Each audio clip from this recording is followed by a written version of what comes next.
Welcome to Stories After Midnight. Today we're going to be reading I Inherited My Grandmother's Lakeside House, but She Never Properly Warned Me by Froglich from Reddit. I hope you enjoy it, and a huge shout out to my patrons for helping make this episode possible, and my cat Gary. Let's get started. My grandmother, when she was alive, lived on an old farm on the side of a hill in a remote village in northern Sweden, right next to a beautiful lake surrounded by mountains. Whenever we were there, we would spend all day swimming or fishing for perch and crayfish. Grandmother was, however, always very assertive that we must never go out on the lake during the night, though she never gave us any reason. I always assumed she was worried that something would happen while no one was around to help. Of course, time passes, and last year so did my grandmother. My grandfather died when I was very young, so my grandmother's passing left the house empty, and neither my mother nor any of her siblings were interested in moving out to the middle of nowhere. I, on the other hand, worked remotely most of the time, and though I don't really expect to work the land, the solitude sounded quite appealing. Along with the house itself, I inherited furniture, a tractor, some old farming equipment, and, of course, the small wooden rowing boat we would use whenever we were visiting. I have a single neighbor, a strange old man named Leonard, who lives in a small cottage further up the hill across the road from me. He mostly likes to keep to himself, but I have offered to let him use the boat if he wants to do some fishing, and to help out with clearing snow during the winter. One night after I had finally settled in and was mostly unpacked, I stood by the window in my bedroom looking out over the lake. The moon was peeking out over the mountains opposite and cast a beautiful glow on the still water. Suddenly, I was reminded of my grandmother's warnings not to go out on the lake during the night. My curiosity got the better of me, and I made my way down to the boathouse. As I made my way down to the lake, I heard footsteps and a voice calling out behind me. Startled, I turned around to see Leonard. He seemed flustered and asked me almost accusingly why I was going down to the boathouse at this hour. Confused and a little annoyed at his sudden intrusion, I told him that I felt like taking the boat out for a little midnight trip since this was such a beautiful night. He insisted that going out on the lake during the night was unsafe. Had my grandmother not warned me? In hindsight, I feel extremely childish about this, but his insistence just made me more motivated. I told him that I was fully aware of the risks of taking a boat out at night, but that I was a grown adult incapable of making my own decisions. Leonard grumbled, and I could tell that he was still very agitated, but he relented and with a grunt and a dismissive wave, started making his way back up the hill. I pushed my boat out on the water and jumped in. The water was very still, and the combination of the moonlight and almost complete silence of any sounds made for an incredibly soothing experience. I settled around the middle of the lake, perhaps 300 meters from the shore. At this point, I could see most of the houses in the village and the neighboring village.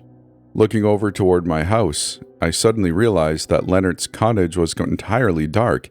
He usually had some lights on in the windows, so that was certainly odd, but I could only assume that he had blown a fuse. Around me, the stillness of the water was disturbed by bubbles. Before I knew it, the water was filled with frenzied activity, and with a lurch, the boat suddenly started moving back toward the shore. I was moving significantly faster than my rowing had taken me out onto the lake, and I was holding on for dear life.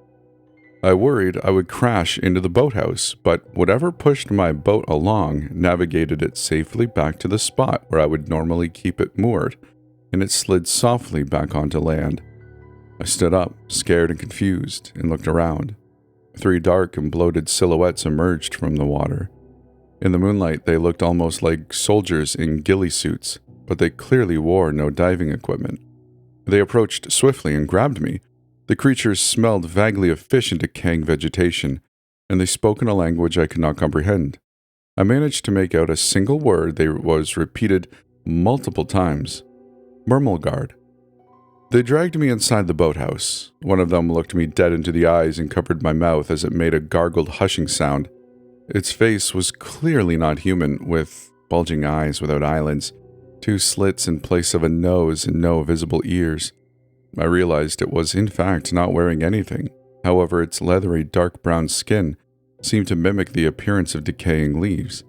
Of course, I was scared nearly out of my mind at this point, but for some reason I didn't attempt to flee. The creature seemed almost as scared as I was, so I complied and kept quiet. They turned off the lights and settled down around me. We waited in there for what felt like an eternity, but was most likely only a couple of minutes. The silence outside was suddenly broken by a loud splash and the sound of wood splintering.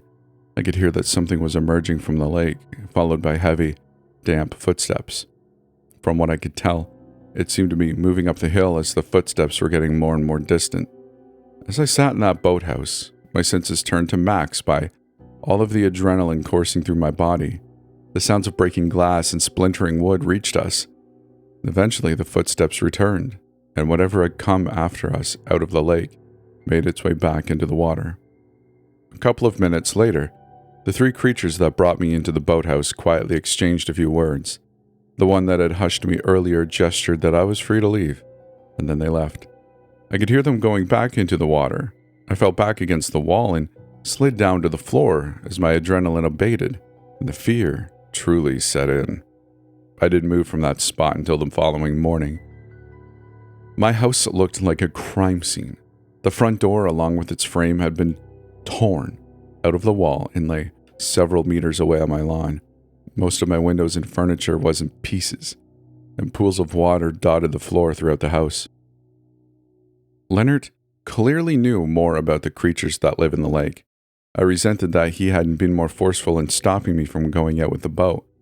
However, logically, I knew I wouldn't have believed him if he had started going on about monsters, and what was he supposed to do?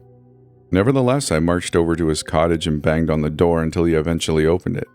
He seemed both surprised and relieved that I was standing there, and he offered me a cup of coffee and an explanation. The lake is inhabited by a creature known as Murmelgard, and creatures known as the Vatnera. And generally, they live together in peace, but they have very different opinions on us humans. Leonard and my grandmother used to spend time with the Vatnera, and they understood some of their language. Their word for human roughly translates as foolish ones. They say that humanity is not mature, and they mostly settle with observing us. Murmelgard is an ancient creature that sleeps during the day and hunts at night. He is resentful of humanity for settling around his lake, eating his fish, and disturbing the darkness of the night with artificial lights. I still live in my grandmother's old house. Leonard has promised to introduce me to the Vatnera in their own time. I feel an obligation to thank them and to protect others from Murmelgard. I will never go out on the lake during the night again, but I feel strangely safe to do so during the day. And that's the end of the story. I really hope you appreciate it. Gary appreciates it too, wherever he is. He is a crazy little cat. Thank you for listening. If you're on YouTube, I would appreciate it so much if you'd like the video so that YouTube might show it to more people. And if you're anywhere else, I'm not sure what your options are, but I appreciate you for, leaving your comments and subscribing. If you'd like to support this channel even more and help support my shawarma and pizza addiction, which actually I've been good on the pizza as of recording. It's been a while. But shawarma, I eat that all the time. You can go to Patreon and, there's some goodies there like early access and stuff like that. Some cat pics. Also, there's cat pics in the Discord if you want to come see cute little Gary and other cats. It's a great place. So come share your cats and dogs and whatever animals, pets you have. And, hey, I just thank you for being here. Thank you for listening. And I hope I'll see you in the next one. Take care now. Bye-bye then.